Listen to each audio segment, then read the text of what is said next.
Hey everybody, it is noon Pacific, so it's Monday and that means it's content chat time. And I'm your host, Erika Heald, with you every week talking about all the things that matter to content marketers. And as a Gen Xer who's watching her friends have all of these completely interesting career pivots right about now, I'm thinking about you, Nancy Check, with your amazing animal nonprofit that you started as one very good example. I know people are thinking about, do I still want to be a marketer? Is there something else I could do in the second half of my working life? So of course I thought to myself, I need to have Bernie Borges come on here and help us all kind of think through what we're doing. Now, for those of you who don't know Bernie, he has this really cool Midlife Fulfilled podcast that I started listening to after running into him in person for the very first time at CEX in May. So, Bernie, why don't you give folks kind of a quick overview of who you are, what you do, and what your midlife podcast is all about, and kind of what inspired it? Sure. Well, thank you, Erica. I really appreciate you having me on Content Chat. It's truly fun and a privilege. Hey, I'm Bernie Borges. I'm an OG content marketer. I've been doing content marketing, I lose track, for let's just call it a few decades. And I had my own agency for 15 years doing B2B digital content marketing. And then, as midlife surprises would go, I did something that I really wasn't planning to do, but that's how life often happens. Things that you don't plan happen. And I actually took a job. So I am vice president of global content marketing for a company called iCore, which is a leading BPO, business process outsourcing company. So if you don't know what that means, it means we manage contact centers to provide customer service, outsource customer service. So I that's my full-time job. It's my day job. And I've been podcasting for more than 10 years. I actually host a podcast for iCore called the Digitally Irresistible Podcast. And then I had the itch, Erica, to have my own podcast again because I retired my previous podcast in 2021 in episode 300. It was a marketing podcast. And I had the itch to have my own again, Erica. So I launched the Midlife Fulfilled podcast, which is my sort of like my side hustle, right? Evenings and weekends kind of thing. Just published episode 100. I'm publishing 2 episodes a week. And what I'm doing is I'm featuring people who are sharing a very personal journey on their own midlife fulfillment journey. And then I'm also featuring people that have some subject matter expertise on topics like finance, law, fitness, elder care, that sort of thing, to just help us all as we go through our midlife seasons. Kind of wrap our heads around those topics and learn something and get some actionable takeaways. So that's kind of my quick story. I love it. And, for once, there's somebody you're not forgetting about Gen X. I feel like as a Gen Xer, we're left out a lot and people don't think about us. So I love that your entire podcast is really, it's catering to us and helping people just like me and my friends, my fellow marketers, figure out who am I and what do I want to be when I grow up? Because I don't have to continue to be the exact same person. For me, I did the opposite of what your career flip was. And for me, it was I went out on my own because I decided I'm really not employable in that kind of a way. I don't like having a boss. It doesn't really appeal to me. I love having a client. I love consulting. And I love having multiple completely different companies that I'm working with, because for me, it gives me so much inspiration and really makes me feel so much more fulfilled. So I definitely love what you're doing with the podcast, and I can see how it can be so transformational for folks. So, Thank getting you. to the topic at hand today, when should a marketer start thinking about, should I still be doing marketing, or is it time for a career change outside of marketing? Like, what are some of the telltale signs that maybe you're ready to think outside of the marketing box? Yeah, it's a great question, Erica. And, I'll start with the obvious. And obviously, that's a very unique and personal thing for everybody, right? It's not going to be the same for you and for me and everybody else. Like, I had my own business for 15 years and then I accepted a role that became available to me. It's not what I was expecting to do, right? Yeah. So I think the easiest way to answer that question is if at night you dread going to bed because you have to get up tomorrow to go to work, especially on Sunday. Yeah, Sunday scaries. If you're dreading Monday, that is a telltale sign that It's time to do something different. Or even if it's just keep doing what you're doing, but maybe doing it somewhere else. You made the point of you're serving multiple clients. Maybe, and that's just an example. Maybe that's what you need to do. Maybe you need to go from, like you did, corporate, where you had one client, which was the company you worked for, to going out on your own and serving multiple clients. Maybe that's the thing that will give you fulfillment. But I also want to say, Erica, that career is one of five areas that I speak about in terms of fulfillment, right? There's career, there's health, there's fitness, and I'll tell you why I single out fitness. There's relationships, and there's legacy. Now, I don't want to take too much time on these because I know we've got some other things you want to cover, but the career is huge. We spend most of our waking life working as adults. So Yep. you've got to be fulfilled in your career. But if you're not 100% fulfilled, but you're still okay, don't beat yourself up. Because you know what? Not everybody's going to get to 100% fulfilled in their career. And certainly, very few people, and I mean very few people, ever get to 100% fulfilled across those five areas that I listed. That's just way too much to even ask of yourself. That's the top of that self actualization pinnacle. That's a great way to look at it. Yes. Yes. I love that. So thinking through, and again, I love that you have all of these elements. And spoiler alert, at the end of this conversation, I'm going to share a workbook link with everybody because Bernie has this amazing resource that will help folks really think through some of what we're talking about over the next 20 minutes. And it will kind of give you some homework before our part two with Bernie. So stay tuned for that. But thinking through, okay, you're a marketer, you're not feeling fulfilled in your work, you're not confident enough about jumping out on your own and starting a new business. But are there any other kinds of positions that have kind of a natural overlap with the skills that you put to work with marketing every day that might be kind of an easier career transition from your experience? Well, I think if you really do an assessment of yourself and start with what your current values are. Now, I don't mean values like your morals and ethics, because hopefully those have been ingrained in you since you were a child. I mean, what are your values at this season in your life right now? Is it spending time with a significant other or a grown child or a grandchild or your pets? Like, what are your values? Like, that's what I mean by assess your values, right? What's really important to you? Maybe a value is using a certain skill that you've developed that you're not using in your current role, right? So start with assessing your values and then do a gap analysis, right? We use that buzzword, right? So where are you not fulfilling those values? Where are you not realizing those values right now in your current job or your current business?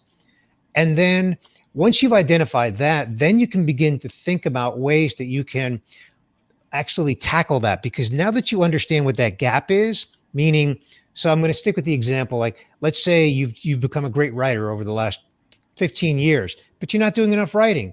Okay. Now go down that path. Where can you find a job or a role or a business where you can do writing in that example? But it starts with identifying what your current values are, and then what's the gap between what you're currently doing and those values. And what I think is so smart about that is it can frequently just help you see that it's not that you don't like your job as a marketer, it's that maybe you fell into your industry that you work in. Because I think that happens for a lot of folks where maybe their first marketing job right out of college is in a specific industry. And as they build up that industry expertise and those connections, then they just keep being hired for those kinds of jobs. I know since I worked at Charles Schwab for 10 years, people would keep trying to recruit me for financial services jobs. And I was like, guys, that's not why I was at Schwab. I'm not a financial services expert. I loved Right. their approach to marketing and the fact that they felt that everyone deserved a financial education. Those were the values that made me want to work there. I didn't care at all about financial services as an industry. That was not what gave me fulfillment in that job. So I think that's so important to really think through. Have you kind of pigeonholed yourself because something was easy? Because I think that happens a lot for marketing folks in particular. Exactly. That's a great example, Erica, because in your example, you were in a specific industry, but you were a marketer working in that industry. So that can also go back to your values as well. Like, what kind of industry do you want to work in that aligns with your values, Oh, right? exactly. And so for me, I jumped from working at Charles Schwab to heading up content for a startup that was focused on a technology startup focused on employee engagement. Because in my past history, I'd been the head of marketing for the Northern California Human Resources Association. So I had that really strong HR background, and I was on all the technology projects on the B2B side when I was at Schwab. So I was able to marry those two things together to make a jump that a lot of people were like, how on earth could you just jump into technology marketing? It's like, because I've been doing it. So it's really, sometimes it's about reframing your own and other people's kind of expectations and the way in which they've labeled you, which I think is always, I think it's always important to do that, to kind of see, are those the labels that you want affixed to yourself and your careers? Yep. Yep. All right. So, I think you and we both, like for me, it was easy to jump into working for clients because I always had previous employers pitching me freelance work, and I'd freelanced for, decades. So going out on my own didn't feel that scary. And in your case, it sounds like you kind of had something juicy fall in your lap. So, I mean, that happens too. But if you're trying to be more intentional, whether let's say you just gotten laid off or you're just really at that, playing video games while you're at work because you're so bored with work stage, how can we start to identify those potential new career paths? Like, should we be talking to people, pick people randomly out of our LinkedIn connections list? What should we do to try and figure out what options are really open to us? So I think what I'll do, Erica, in response to your question is speak to some of the content that's in the workbook that you said you're going to share, because I address that question and related questions through the methodology that's in that workbook. And in that methodology, what I do is I encourage people to be thinking about really converging two archetypes, two types of personas: a product manager and a salesperson, a B2B salesperson, and kind of bring them into and make one persona between those two. And I'm going to connect those dots here in a minute or two or three. And that is that the product manager, that person's job is to take a product and take it to market. That means they have to know their product inside and out, what it does, what it doesn't do, where it fits, and where that target customer is. And they have to know the pain points of that target customer. Well, a salesperson similarly has to take whatever product they're representing and take it to their market, and then go out and sell that product day in and day out. So when you bring those two together, there's a converged mindset. And first, for the individual, you've got to think of yourself as a product. And that's what I mean by the mindset, Erica. Think of yourself as a product. What is it? What problem do you solve? Who do you solve it for? Who are your target customers? And then actually identify those target customers either by role, in a hypothetical way, or literally by company or by people. Best case, the latter, right? If you can identify the people that you want to actually reach, first, again, start with the mindset of a product. You're a product, right? Not a product manager. You're a product. So what are you as a product? Again, what problem do you solve and who do you solve it for? Then identify the who and build a list of those. Then go out and engage with them relationally. And then once you've done that over a period of time, sustained period of time, and I use the muscle analogy in the workbook, Erica, where if that's not comfortable for you, think of it being a muscle that you haven't developed yet. You just have to develop it. And to stick with the muscle analogy, in the beginning, it's going to be a little sore, okay? But it will get better. I guarantee you, like working out, if you get past that soreness stage, then you start to feel good, in the workout analogy, right? Same thing here. Once you're engaging with people relationally, over a period of time, consistently, then you start having some interaction and it starts to feel good. Then you can begin to actually ask for something, a meeting, a phone call, a conversation, a Zoom meeting, whatever the case may be. So all that to say, and I'm fast tracking the methodology that's in the workbook, but all that to say is that you can actually put an action plan and not just think about this hypothetically or theoretically and just say, okay, my values are not aligned with what I'm currently doing, but what do I do about it? You've got to put an action plan in place. And if this particular methodology doesn't work for you, then find one that does. and put an action plan in place and do something about it. Because, if you don't do anything about it, then the old definition of insanity, right? Doing the same thing over and over again and expecting different results. So you don't want to do that. Definitely. And I know right about now, there are probably some people out there who are saying to themselves, I don't want to go to those stupid networking events. Well, you don't have to. If you don't like to go to networking events, don't do it. You can network with people on LinkedIn. And if you think to yourself, oh, I don't like social media, well, then you can find a community online that you want to deal with. And if you're thinking to yourself, I don't even want to be online, well, you probably have some local professional organizations or even some like neighborhood groups, etc., that you can join where you will meet some of those people you need to meet. And finally, if none of that works for you, there are amazing conferences. I try to go to at least a couple conferences per year. Of course, I end up speaking at them, but I stay and I go to sessions. I'm there and actually learning and meeting new people, because that's how that's how your career has these interesting twists and turns. So I had to overcome those objectives, Bernie, because I could already feel people being like, because I Well, hear Erika, that a let, lot. let me let me tell you how I got this job that I'm in right now. The gentleman that I report to, awesome guy. He created this position for me because he recruited me. He wanted me to join the company and deliver content marketing strategy and expertise. Well, how did I meet him? I met him because I was teaching a content marketing workshop in a digital marketing certification program that he attended. So now I ask the question, how did I get the opportunity to teach that workshop? Through someone that I met through networking, who called me one day, literally out of the blue, and said, hey, this program, they're looking for someone to teach the content marketing module of a 5-day program. Would you be interested in that? Sure. That was like 5 or 6 years ago. That's so cool. I So mean, stories like that are a dime a dozen too.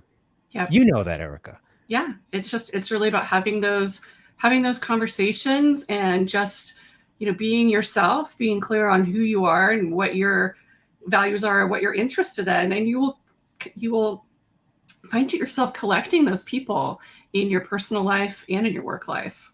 And again, I think that's what's so important about the approach you take in the podcast, because all of those things do convert, unless, of course, we're talking about the TV show where they have the completely different lives where you go into work and you don't remember anything about your personal life, Severance. And I highly don't recommend having that kind of life. You can't have a life where what you do at work every day is Right, completely disconnected from the rest of right, your life. That's right, right, silly. right. Let me just say one other thing because I'm watching our time and I want to get Yeah. this point across. My podcast is called the Midlife Fulfilled Podcast. For anybody that's watching or listening right now, if you're going to check out the podcast, start with episode 100, which was very recent. I just published 102. So, but on 100, because it was a centennial episode, I really did a recap and I put a definition to midlife because a lot of people have a misconstrued perception of what midlife is. Midlife is not a midpoint in life. It's not defined solely by age. Midlife is multiple decades, multiple seasons. And I break midlife into three simple buckets: early midlife, midlife, and late midlife. And yeah, there's some age that goes into that. So 30s and 40s, I consider early midlife. Yes, 30s. Yes, yes, yes. Um, midlife, 50s and 60s, late midlife, 70s and beyond. And really, that beyond goes until we start to get sick, like seriously sick or ill or just decline in health in some way. And we begin an end of life season. And that may sound morbid, but hey, it's reality. I Yeah. watched both my parents go through it. They lived into their 90s, but the last few years was a decline in their health. It was their end of life season. So midlife is this multiple decades, and we go through these different seasons. And again, back to the values, our values can change. When my kids were young and home, they were young, they were kids, my Yeah. values were different then than now that they're adults and and we've got grandchildren, right? So you just have to look at where you are now. And back to what I said earlier, look at your values, but recognize that midlife is not one part of life. It's multiple decades, and we just go through a lot of changes in those decades. And we just have to just take stock in where we are now and do that gap analysis, right? And then take action if you're not pleased with where you are. Totally. And with all that context, um, talk me through how marketers should really assess, a potential career change. So, like, you've thought about your values, you've thought about what you really enjoy, what makes you happy and feel fulfilled. How do you actually start that process of assessing whether or not that career change is going to be the right thing for you to do? Because it's scary to go out there and do something completely different, especially if you don't have a safety net. Well, first of all, you don't have to do something completely different. I think if I'm understanding your question, Erica, is like, how do you know, or how do you prepare to just make a change, whether Yeah. it's different or not? Because you can be in SEO, which is a part of marketing, and you're just not happy doing SEO where you're doing it now. Like you said, you went from a financial services industry to technology, right? Hmm. So it may be just a matter of, again, revisiting your values. And how do you feel on Sunday night? How do you feel every morning when you wake up? And if your gut is telling you that you're just not happy and it's time for a change, you know that. Yeah. I have a friend who says the most profound yet simple thing in the world, and that is, do that one thing you need to do. Because sometimes we just are in denial. We know we need to make a change, but we're afraid. And then back to the definition of insanity. If you're afraid and you do nothing, well, then nothing's going to change. So find a methodology. The reboot workbook that you're going to share is one approach. Take a look at it. It's totally free. You have nothing to lose by looking at it. If that doesn't work, find another methodology. Listen to podcasts. On my podcast, you hear lots of stories. I'm going to give you another podcast so that you don't think I'm just plugging my podcast just for me. Another podcast that I recommend you listen to that's career focused is Dr. Carol Parker Walsh. Her podcast is the Midlife Career Rebel podcast.